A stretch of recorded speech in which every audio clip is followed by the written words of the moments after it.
why are we losing jazz radio stations, broadcast stations? I don't think people are doing their job well. Yeah. You know, radio is not a relic. It's how we do it. I think that a lot of people kind of come up with ideas about what programming they want to do or what would be cool, but they have to serve the listener. Now, there's some money possibly involved in this to do some research.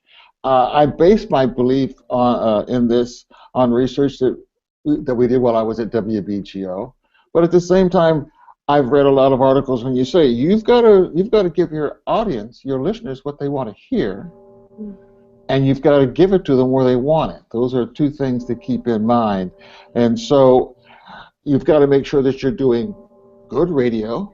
You've got to make sure, on top of that, we did it in 3 stages. We started out making sure that we sounded good as announcers, and then we made sure that, and I worked with a guy named Dan O'Day, who's a commercial radio icon.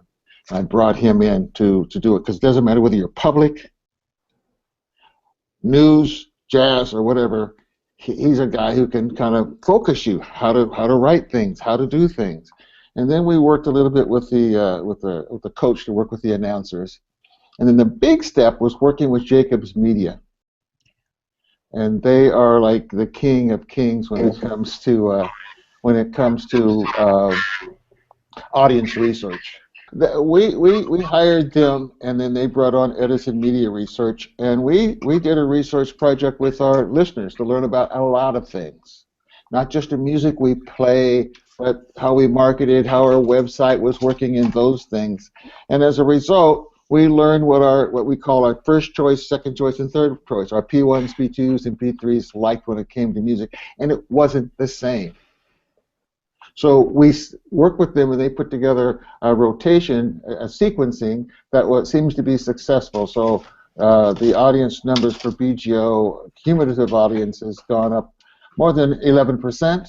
The average quarter-hour listening has gone from 8,000 and 9,000 to 13,000 and 14,000. So you're giving your listeners what they want. You've got to back off and pay attention to that. Now, I'm not asking or advocating that everybody spend the kind of money we spent to get that done, but there are other ways that you can do surveys, and you need to check in and learn about that.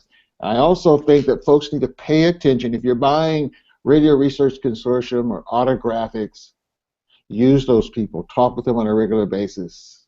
I became friends with those guys so I could learn. They didn't always tell me what I wanted to hear, but that didn't matter. So what I'm saying is we're in jazz radio, but when you're in it, radio trumps jazz. You've got to do good radio, or you're not going to get any listeners. I don't care if you're playing the best music in the world. You've got to do good radio. Okay, so Thurston, are you saying that WBGO has more listeners than before? Oh, yes. Okay. I would say on an average, 100,000 more listeners today than they were a year and a half to 2 years ago. Okay, I'm really glad to hear that.